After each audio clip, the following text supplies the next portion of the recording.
The थंडरमैन्स थंडरमैन hang और उसकी बीवी बार्ब की कहानी है, जो कि अपनी मैजिकल पावर्स की दुनिया को छोड़कर अपने बच्चों मैक्स, फीबी, बिली और नोरा के साथ एक नॉर्मल जिंदगी गुजारने की कोशिश में होते हैं। शुरुआत में हम देखते हैं कि हैंक, बार्ब, मैक्स, बिली और नोरा डाइनिंग टेबल पर बैठकर खाने का इंतजार कर रहे होते हैं, पर फीबी कच्चा चिकन ही डिश में ले आती है। पर वो नोरा को पुकारती है, जो अपनी आँखों के लेजर से उस चिकन को 2 मिनट में पका देती है। बार्ब ये देखकर अपना सर पकड़ लेती है कि इन बच्चियों को अपनी शक्तियाँ इस्तेमाल करने से कैसे रोका जाए। हैंक और बार्ब बच्चों को बताते हैं कि वो डिनर पे जा रहे हैं और इस वजह से फीबी और मैक्स को बिली और नोरा का ख्याल रखना है। ये सुनकर उन दोनों का मुंह बन जाता है। फीबी को अपनी दोस्त चेरी की तरफ जाना था, जो कि उसकी वाहिद बेस्ट फ्रेंड है। फीबी और मैक्स अपने पेरेंट्स की बहुत मिन्नतें करते हैं, मगर वो दोनों उनकी एक नहीं सुनते और वहाँ से चले जाते हैं। फीबी चेरी को मना करने ही लगती है कि मैक्स फीबी को चेरी को अपने घर बुलाने पे मना लेता है। चेरी के आने पर वो और फीबी बेकिंग करने लगते हैं और मैक्स बिली और नोरा को लेकर अपने लेबोरेटरी में चला जाता है। वहाँ वो तीनों खूब मस्ती करते हैं। सीन्स बार्ब और हैंक पे शिफ्ट होते हैं, जो अपना डिनर एंजॉय कर रहे होते हैं। वहाँ एक बच्चे की बर्थडे चल रही थी, उसका मैजिशियन किसी वजह से नहीं आ पाता। ये देख हैंक मैजिक ट्रिक्स करता बच्चों को खुश करता है, पर इस चक्कर में अपनी कमर तुड़वा लेता है, तो बार्ब उसको लेकर घर चली जाती है। मैक्स के बिजी होने का फायदा उठा के नोरा और बिली फ्लाइंग मशीन लिए बाहर चेरी के सामने आ जाते हैं, जिन्हें फीबी भी नहीं रोक पाती और चेरी पे इनका राज खुल जाता है। मैक्स इनके पीछे तो आता है, मगर तब तक देर हो जाती है। फीबी और मैक्स मिलकर चेरी को बेवकूफ बनाने की कोशिश करते हैं, पर नाकामयाब रहते हैं। सोचने के लिए टाइम के चक्कर में मैक्स चेरी को फ्रीज कर देता है। इसी दौरान हैंक और बार्ब भी घर आ जाते हैं, जिस पर इनकी भागम दौड़ी शुरू हो जाती है। वो चेरी को एक बड़ी चादर में लपेटकर अलमारी में छुपा देते हैं, पर ज्यादा देर तक अपनी गलती अपने पेरेंट्स से छुपा नहीं पाते। हैंक और बार्ब बहुत गुस्सा होते हैं और इनको सामान पैक करने को कहते हैं, पर फीबी यहाँ से नहीं जाना चाहती थी, इसीलिए इस मसले का एक हल निकालती है। ये सब चेरी के आगे मैजिक परफॉर्मेंस करते हैं, जिस पर चेरी मान जाती है कि ये सुपर हीरोज नहीं मैजिशियंस हैं। अगले दिन स्कूल पिक्चर डे होता है और फीबी बहुत एक्साइटेड होती है, पर मैक्स अपनी शक्तियों का इस्तेमाल करके फीबी पे चीज और चॉकलेट गिरा के उसकी सारी पिक्चर का सत्यानाश कर देता है। फीबी का दिल करता है कि उसका खून कर दे, पर अब है तो वो उसका भाई ही, इसीलिए वो बस गुस्सा हुए घर चली जाती है। मैक्स के घर आने पर हैंक उसको काफी डांटता है और उसे 2 हफ्ते के लिए मोबाइल भी ले लेता है, मगर मैक्स के पास और फोन थे तो उसे फर्क नहीं पड़ता। फीबी को इस बात से सुकून नहीं मिलता, इसीलिए वो खुद मैक्स से बदला लेने के लिए प्लानिंग करने लगती है। फीबी के अंदर बदले की आग जल रही होती है। वो मैक्स की रूम की स्लाइड पे तेल गिरा देती है ताकि मैक्स उससे स्लिप हो। इस चक्कर में बिली बेचारा मारा जाता है और मैक्स समझ जाता है कि ये सब फीबी का किया धरा है। मैक्स उसके फेल प्लान का मजाक उड़ाते हुए उसे और गुस्सा दिला देता है। फीबी की सुबह आंख मैक्स की आवाज से खुलती है, जो उसकी वीडियो बनाने में मगन था। फीबी उठकर देखती है कि वो अपने बेड समेत स्कूल में है, जिस पर सब बच्चे उस पे हंसते हैं। फीबी मैक्स को मजा चकाने के लिए एक तरकीब निकालती है। मैक्स अपनी लैब में डॉक्टर कोलोसल से बातें कर रहा होता है, तब उसे डार्क मीहमी उसके फेवरेट सुपर विलन की तरफ से कॉल आती है। वो मजाक समझकर इग्नोर कर देता है, मगर वाकई में वो डार्क मीहमी होता है। मैक्स के तो जैसे वारे नियारे हो जाते हैं कि उसका पसंदीदा विलन उससे बात कर रहा है। डार्क मेहम मैक्स को अपनी डार्कनेस प्रूव करने के लिए टास्क देता है। मैक्स स्कूल जाकर वो टास्क करता है। वो अपने लॉकर के सामने वीडियो रिकॉर्डिंग स्टार्ट करके अपने कपड़े उतार देता है। तभी फीबी वहाँ आ जाती है और उसका बहुत मजाक उड़ाती है। मैक्स समझ जाता है कि ये इसका प्रैंक ही था। फीबी अपनी पावर से स्कूल की बेल बजा देती है और सब बच्चे क्लासेस से बाहर आ जाते हैं और मैक्स पर खूब हंसते हैं। नोरा फीबी से कहती है कि उसे इतना खुश नहीं होना चाहिए, क्योंकि मैक्स इतनी आसानी से उसकी जान नहीं छोड़ेगा। फीबी पहले तो उसकी बात नहीं मानती, लेकिन जब दरवाजे पे मैक्स के लिए डिलीवरी आती है तो फीबी की तो जान ही निकल जाती है। निकलती भी क्यों ना, मैक्स ने कुछ बहुत ही अजीब और गरीब चीजें मंगवाई होती है। मैक्स का प्लान कुछ अलग ही होता है। वो फीबी को प्रैंक करने के लिए उसे गिफ्ट्स देता रहता है, जैसे कि बेस्ट सिस्टर शर्ट वगैरह वगैरह, लेकिन फीबी को उसे दिए हुए हर गिफ्ट पर शक ही रहता है, मानो जैसे फीबी पागल ही हो गई हो। इस सब से थक हार के फीबी मैक्स की लेबोरेटरी में जाती है ताकि ये सिलसिला खत्म कर सके। मैक्स उससे कहता है कि वो कुछ भी प्लान नहीं कर रहा, मगर फीबी को उसकी किसी भी बात पे यकीन नहीं आता।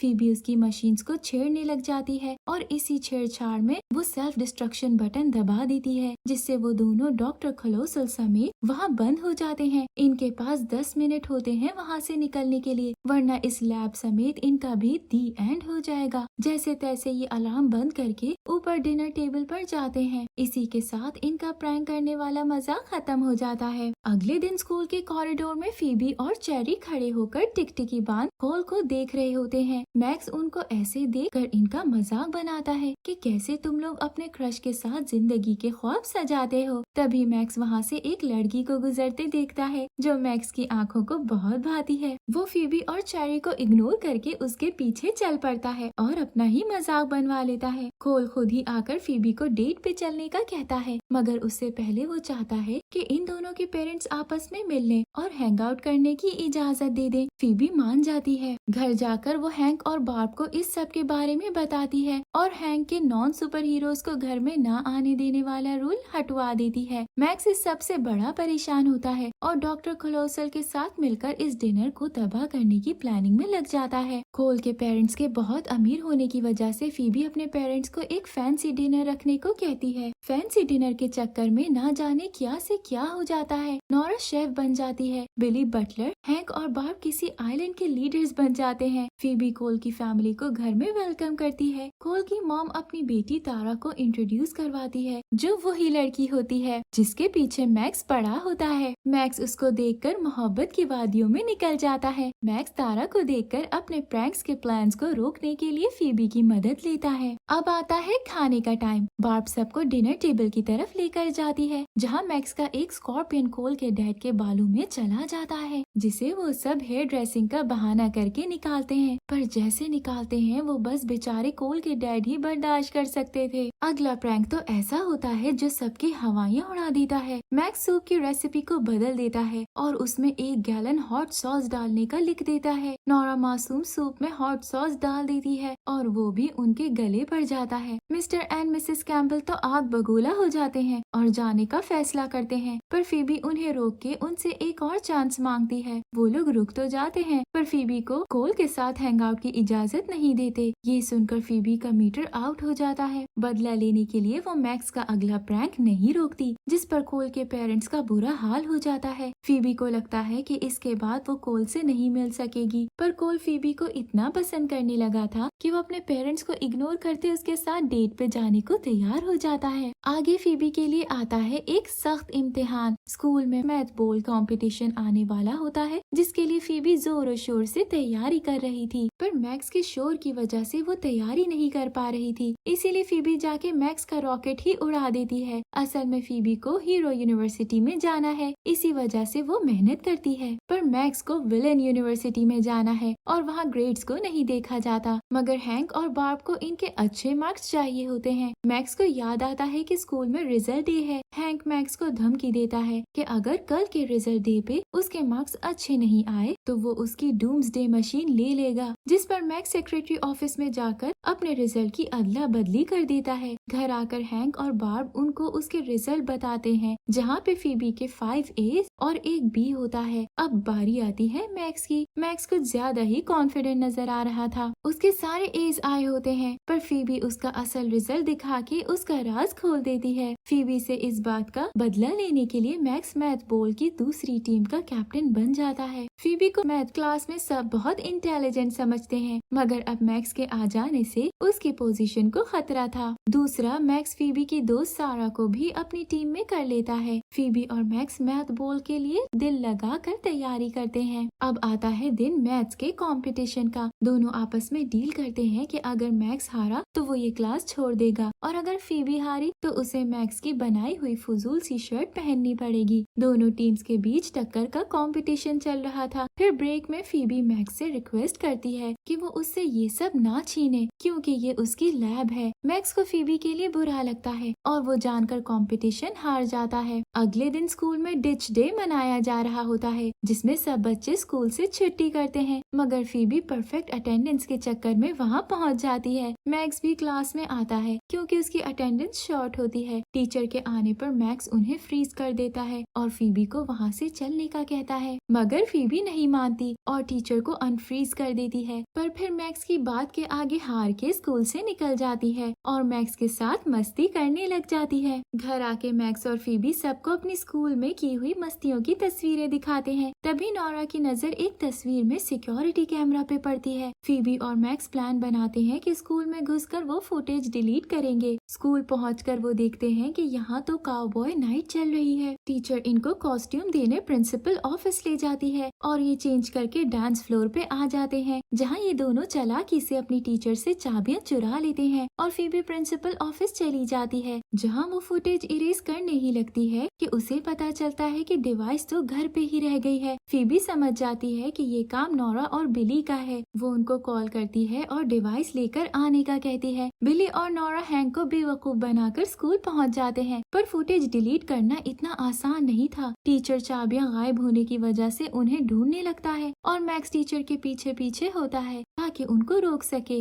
ये लोग फुटेज डिलीट करने में कामयाब हो जाते हैं और वहाँ से भाग निकलते हैं। अगले दिन सुबह सुबह ही मैक्स और फीबी को न्यू ईयरफोन्स लेने का शौक चढ़ता है और इसके लिए वो हैंक के आगे पीछे घूम रहे होते हैं। पर हैंक चाहता है कि अगर इनको ये फोन चाहिए तो ये लोग नौकरी करें और फोन के पैसे कमाएं। Phoebe Mrs Wong pizza palace में इंटरव्यू के लिए जा रही होती है तो मैक्स भी उसके पीछे चल पड़ता है। जब ये दोनों वहाँ पहुँचते हैं तो देखते हैं कि टायलर भी जॉब इंटरव्यू के लिए आया हुआ है। तभी वहाँ मिसेस वोंग आ जाती हैं। मिसेस वोंग तो काफी सख्त और थोड़ी बदतमीज सी होती हैं, तो तीनों उनको इम्प्रेस करने लगते हैं। मिसेस वोंग टायलर और फीबी को हायर करती हैं, मगर किस्मत भी क्या ही चीज है। मिसेस वोंग के सामने टायलर को छींक आती है और वो अपने गंदे हाथ कपड़ों से साफ कर लेता है, जिस पर मिसेस वोंग टायलर की जगह मैक्स को रख लेती हैं। दूसरी तरफ घर पे नोरा और बिली कप स्टैकिंग कंपटीशन की तैयारी कर रहे होते हैं। ये कंपटीशन जीतकर उन्हें $500 का इनाम मिलेगा, पर उनके पेरेंट्स उन्हें मना करके खुद इस कंपटीशन में हिस्सा लेने का फैसला करते हैं। मैक्स और फीबी पिज्जा बनाना शुरू करते हैं, मगर इनकी लड़ाइयों और बहस की वजह से सही काम नहीं हो पा रहा होता। मिसेस वोंग आ जाती हैं और इनकी खूब खबर लेती हैं, जिस पर सिर्फ फोन लेने के लिए मैक्स और फीबी मिलके काम करने लगते हैं। बार्ब के कंपटीशन का टाइम आ जाता है। बार्ब सब कंपटीशन जीत कर आखिर फाइनल्स में पहुंच जाती है और उसका सामना होता है चैंपियन एवरी के साथ और बेचारी बार्ब उससे हार जाती है। पर उसके हारने पे शर्त लगा के नोरा और बिली बहुत से पैसे जीत जाते हैं। रेस्टोरेंट में कॉल आती है और मैक्स फोन्स के चक्कर में एक 400 पिज्जास का बड़ा ऑर्डर ले लेता है ताकि वो फोन्स ले सके। पिज्जास तो बड़े अच्छे तरीके से बन रहे होते हैं, पर क्योंकि इनके पास टाइम बहुत कम होता है तो ये पिज्जा मशीन की स्पीड बढ़ा देते हैं, जिसकी वजह से हर चीज का सत्यानाश हो जाता है और मिसेस वोंग उन दोनों को फायर कर देती हैं। घर जाकर दोनों देखते हैं कि बड़े मजे से नोरा और बिली अपने न्यू ईयरफोन्स लेकर फिर रहे हैं। जब इन दोनों को पता चलता है कि उन्हें फोन्स कैसे मिले तो ये बार्ब को बताने की धमकी देके इनसे फोन मांगते हैं, पर नोरा अपनी लेजर आइज से उनको जला के कहती है कि अगर ये हमारे ना हुए तो किसी को नहीं मिलेंगे। वीकेंड पे बार्ब और हैंक मीट्रोबर्ग के लिए निकलते हैं क्योंकि इनके अंकल विल्फ्रेड की डेथ हो गई है। फीबी स्कूल से एक पौधा घर लाती है जिसका उसको ख्याल रखना है। फीबी इन तीनों को उस पौधे के काम दिखाती है। मैक्स का ये नजारा देखकर दिल करता है कि वो इसके साथ और एक्सपेरिमेंट करे, लेकिन फीबी उसको मना करती है और पौधा अपने कमरे में ले जाकर इसका नाम ट्रेवर रखती है। मैक्स बिली और नोरा के डिस्ट्रैक्ट करने की वजह से फीबी से पानी गलती से ट्रेवर के ऊपर गिर जाता है और वो मर जाता है। फीबी के तो हाथ पांव कांपना शुरू हो जाते हैं। वो मैक्स को ही इस मसले का हल निकालने को कहती है। वो एक शर्त पे ठीक करता है कि वो इस प्लांट को कुछ भी खिला सकता है। फीबी उस वक्त लालच में मान जाती है। मैक्स, बिली, नोरा और फीबी ट्रेवर को लेकर मैक्स मैक्स की लैब में चले जाते हैं। वहाँ मैक्स अपना कोई ना कोई केमिकल मिक्स करता है और इसको ठीक कर लेता है। अगले दिन सुबह फीबी की आँख खुलती है तो ट्रेवर इतना बड़ा हुआ होता है। ये देखकर फीबी के होश उड़ जाते हैं। पहले तो मैक्स को अपनी गलती का एहसास नहीं होता, पर जब वो ट्रेवर का साइज काबू से बाहर होता दिखता है तो मैक्स भी परेशान हो जाता है। उससे बुरा ये होता है कि ट्रेवर डॉक्टर कोलोसल को खा लेता है। ये देखकर मैक्स ऊपर जाता है कि किसी तरह बाकी सब की मदद से वो ट्रेवर को कंट्रोल में ला सके। फीबी एक प्लान बनाती है जिसमें वो बिली और मैक्स को सनफ्लावर बनाकर ट्रेवर के आगे भेज देती है ताकि वो उसका ध्यान बटा सके। बिली ट्रेवर का ध्यान बटाने लग जाता है और मैक्स फीबी की मदद से एक पोशन बना के ट्रेवर को देती है। पोशन पिलाने के कुछ सेकंड बाद वो डॉक्टर कोलोसल को बाहर फेंक देता है और आहिस्ता आहिस्ता अपने साइज में वापस आ जाता है। इस हफ्ते स्कूल में इलेक्शन डे होता है और फीबी की तैयारियां जोर शोर से चल रही होती हैं क्योंकि क्लास प्रेसिडेंट बनना उसका बचपन से शौक होता है। वो मैक्स के हाथ में एक चिट पकड़ाती है जिसमें कुछ सवालात होते हैं जो फीबी मैक्स को उससे स्पीच के बाद पूछने का कहती है। मैक्स मान जाता है। स्पीच के बाद आता है क्वेश्चन एंड आंसर का टाइम। फीबी मैक्स को इशारा करती है कि वो सवाल पूछना शुरू करे। सवाल करने के बजाय मैक्स अपना ही कैंपेन और स्पीच देने लग जाता है। वो ये नहीं सोचता कि इस वजह से फीबी के लिए मसला बन सकता है और बोले ही जाता है। जब सब बच्चे उसके लिए चेयर करते हैं और उसे प्रेसिडेंट बना देते हैं, बेचारी फीबी वाइस प्रेसिडेंट बन के रह जाती है। अगले दिन काउंसिल रूम में फीबी मैक्स से कहती है कि उसको प्रिंसिपल को अपने प्लान्स बताने हैं। चेरी वहाँ आती है और फीबी को मालूम होता है कि चेरी उसकी सेक्रेटरी है। चेरी कहती है प्लान्स वाली मीटिंग फ्राइडे को है, मगर तभी प्रिंसिपल आ जाते हैं और मैक्स से उसके प्लान्स पूछते हैं। मैक्स चेरी को गलत इन्फॉर्मेशन देने की वजह से फायर कर देता है। प्रिंसिपल सर मैक्स का अपने ऑफिस में इंतजार कर रहे होते हैं। फीबी मैक्स को गलती से अपने आइडियाज बता देती है। मैक्स उन्हीं आइडियाज को चोरी करता है और प्रिंसिपल को बता देता है। मैक्स अपने लिए एक बॉडीगार्ड भी रखता है, फ्लंकी, जो हर वक्त उसका साया बनकर घूमता है। घर की तरफ नजर दौड़ाए तो हैंक चाहता है कि वो बिली के साथ कुछ करे ताकि उनका बॉन्ड स्ट्रॉन्ग हो। बार बताती है कि बिली को रॉक्स जमा करना बहुत पसंद है और ये तो हैंक को भी बहुत पसंद होता है। दोनों रॉक्स इकट्ठे करने में लग जाते हैं और क्योंकि ये सुपर हीरोज होते हैं तो दुनिया के कोने कोने से रॉक्स लाकर लाउंज में जमा कर लेते हैं। बार्ब से बचने के लिए और अपने रॉक्स भी पास रखने के लिए ये दोनों उन्हें मैक्स की लैब में छुपा देते हैं। मैक्स फ्लंकी के साथ स्कूल में घूम रहा होता है कि तभी फीबी उसे प्रिंसिपल के साथ मीटिंग का पूछती है। मैक्स बताता है कि उसने सब संभाल लिया है, मगर फीबी को यकीन नहीं आता। जब फीबी को पता चलता है कि मैक्स ने इसके सारे आइडियाज चुरा लिए हैं तो उसे बहुत दुख होता है। फीबी उससे बदला लेना चाहती है और इसके लिए वो नोरा से मदद लेती है। फीबी मैक्स के लिए पिज्जा बनाती है जिसे खाकर मैक्स की तबीयत खराब हो जाए और मैक्स की जगह फीबी प्रेसिडेंट बन जाए। वो मैक्स को पिज्जा खिलाने के लिए बुलाने लगती है कि तभी फ्लंकी वहाँ आ जाता है और मैक्स की जगह पिज्जा खा लेता है जिससे उसका पेट दर्द करने लगता है। फ्लंकी के बाथरूम भागने के चक्कर में मैक्स को धक्का लगता है और मैक्स अपनी लैब में बिली और हैंक के जमा किए हुए रॉक्स पे गिरता है, जिस वजह से उसकी पूरी बॉडी में चोटें आती हैं। बार बिली और हैंक पे बहुत गुस्सा होती है और इन रॉक्स को बाहर फेंकने को कह देती है। मैक्स अब पट्टी करवा कर घर पे बैठा होता है और फीबी स्कूल में मैक्स की स्मूदी मशीन को स्टूडेंट से इंट्रोड्यूस करवाती है। नोरा के मुंह से गलती से निकल जाता है कि ये चोट उसे फीबी के कारण लगी है। अब मैक्स के अंदर बदले की आग चल पड़ती है। वो फ्लंकी के साथ स्कूल चला जाता है। उसे देख फीबी अपना गुनाह कन्फेस करती है कि कैसे उसकी वजह से मैक्स को चोट लगी। फीबी और मैक्स आपस में एक दूसरे को सॉरी कर रहे होते हैं कि तभी प्रिंसिपल सर अपने लिए स्मूदी निकालने ही लगते हैं कि उनके ऊपर स्मूदी फट जाती है और वो गिर जाते हैं। फीबी समझ जाती है कि ये उसी के लिए मैक्स ने प्लान किया था। मैक्स और फीबी अपनी बहस और लड़ाइयों की दुनिया से बाहर आते हैं तो उनको मालूम होता है कि बिली और नोरा का स्कूल में साइंस फेयर प्रोजेक्ट है और वो दोनों उस पे काम कर रहे हैं। फीबी उनकी ये बात सुनकर और प्रोजेक्ट्स बनाता देख बहुत एक्साइटेड होती है, मगर उनको बताती है कि मैक्स के आगे साइंस फेयर का नाम ना ले। मगर बिली और नोरा तो बिली और नोरा है, वो जान के साइंस फेयर का नाम लेते हैं, जिस वजह से मैक्स के कान खड़े हो जाते हैं और वो तुरंत भागता आता है। लास्ट टाइम मैक्स फीबी से हार गया था, पर इस बार मैक्स दोबारा से मजबूरन फीबी को चैलेंज करता है। फीबी मान जाती है। फीबी बिली के साथ हो जाती है और मैक्स नोरा के साथ। दोनों बिली और नोरा के प्रोजेक्ट्स में उनकी मदद करते हैं। मैक्स नोरा की मदद से वहीं अपना पुराना वाला प्रोजेक्ट फिर से बनाने लग जाता है, पर नोरा की मदद लेने के बजाय खुद ही सारा काम करने लगता है। फीबी मैक्स से कुछ सामान लेने उसकी लैब में जाती है और तभी देखती है कि मैक्स ने ग्रोमैटिक 2.0 मशीन बनाई होती है जो उसने अपने साइंस फेयर में बनाई थी। पहले तो फीबी हंसती है कि ये फिर नहीं चलेगी, मगर तभी मैक्स उसको चलाता है और एक कैरेट को बड़ा कर देता है। फीबी तो सकते में चली जाती है। फीबी तो वहाँ से चली जाती है पर वो कैरेट पिचक जाती है और मैक्स की मशीन फिर फेल हो जाती है। मैक्स इससे पहले कि किसी को पता चले अपनी मशीन को सही करने में लग जाता है। फीबी बिली से कहती है कि अब हमें कुछ बड़ा करना पड़ेगा, वॉल्केनो हमारे किसी काम का नहीं। मैक्स और फीबी इन प्रोजेक्ट्स को बनाने में ये भूल जाते हैं कि ये नोरा और बिली के हैं और एक दूसरे से कंपटीशन शुरू कर देते हैं। बिली और नोरा को वो फारिग कर देते हैं। बिली और नोरा को ये बात ज्यादा पसंद नहीं आती कि वो अपने प्रोजेक्ट्स पर काम नहीं कर पा रहे। तभी इन दोनों के दिमाग में एक खुराफाती आइडिया आता है। ये दोनों इंतजार करते हैं कि कब मैक्स और फीबी अपना काम खत्म करें और ये अपना प्लान अंजाम दें। अगले दिन मैक्स और फीबी इन दोनों के साथ ये प्रोजेक्ट्स लेकर स्कूल पहुंचते हैं। मैक्स ने वही ग्रोमैटिक 2.0 बनाया होता है और फीबी ने ऐसा विंड मिल बनाया होता है जो पूरे स्कूल को 1 साल तक मुफ्त बिजली दे सकता है। अब बारी आती है प्रोजेक्ट दिखाने की। फीबी जैसे ही अपना प्रोजेक्ट ऑन करती है तो पूरे कमरे में हवा चलने लग जाती है। इस वजह से चीजें इधर उधर उड़ने लगती है और तबाही मच जाती है। एक टीचर के तो कपड़े ही उतर जाते हैं। ये सब देखकर जजेस बिली के प्रोजेक्ट को फेल कर देते हैं। मैक्स उस पे हंसता है पर तब भी फीबी को होता है कि एटलीस्ट मेरे पास मेडल है। तभी जजेस उससे वो मेडल ले लेते हैं कि आपके पास तो ये होना ही नहीं चाहिए। फीबी का मुंह लटक जाता है और वो बहुत एम्बेरस्ड फील करती है। अब बारी आती है मैक्स के प्रोजेक्ट की। मैक्स अपनी मशीन से एक टोमेटो को बड़ा करता है। सबको ये प्रोजेक्ट बहुत पसंद आता है कि ये मशीन दुनिया में हंगर खत्म कर सकती है। मैक्स को वो मेडल देने ही लगते हैं कि टोमेटो बड़ा होता जाता है और पूरे रूम में फट जाता है। सब लाल और लाल हो जाता है। वो मैक्स को भी मेडल नहीं देते। फीबी इसी पे खुश हो जाती है कि चलो इसको भी नहीं मिला। मैक्स और फीबी समझ जाते हैं कि ये काम बिली और नोरा का ही है और उन पे काफी गुस्सा होते हैं। घर जाते हुए वो वादा करते हैं कि आइंदा इस साइंस फेयर पे बात नहीं करेंगे। अगले दिन सुबह जब थंडरमैन्स उठते हैं तो इनको पता चलता है कि इनके एरिया में बहुत ज्यादा चोरियां हो रही हैं। सारे पड़ोसी भी इन चोरियों से तंग होते हैं मगर कोई कुछ नहीं कर पा रहा होता। सब मिलकर डिसाइड करते हैं कि हम एक वॉच ग्रुप बनाएंगे जो उस चोर पर और इन सब कारनामों पर कड़ी नजर रखेगा। इसी वॉच ग्रुप के प्रेसिडेंटशिप के लिए मिसेस वोंग और हैंक खड़े होते हैं। हैंक बड़ी चालाकी से सब पड़ोसियों को रिश्वत देकर उनको अपने लिए वोट करने पे मना लेता है। हैंक जब इलेक्शन जीत जाता है तो मिसेस वोंग के तन बदन में आग लग जाती है कि वो कैसे हार गयी। मिसेस वोंग इलेक्शन के बाद अपनी नीस डार्सी को लेके थंडरमैन्स के घर जाती है। फीबी और मैक्स को देखकर मिसेस वोंग का मीटर घूम जाता है मगर वो उनको इग्नोर कर देती हैं और मुद्दे पे आती हैं। सब मिल बैठ के डिस्कस करते हैं कि कैसे उस चोर को पकड़ा जाए। फीबी को इन सब क्राइम्स में मैक्स का हाथ लगता है मगर उसके पास कोई सबूत नहीं होता ये प्रूव करने के लिए कि मैक्स ही चोर है। फीबी उसका पीछा करती है। फीबी मैक्स की लैब में जाती है पर वहाँ उसे कुछ ऐसा नहीं मिलता जो प्रूव कर सके कि चोरी इसी ने की है।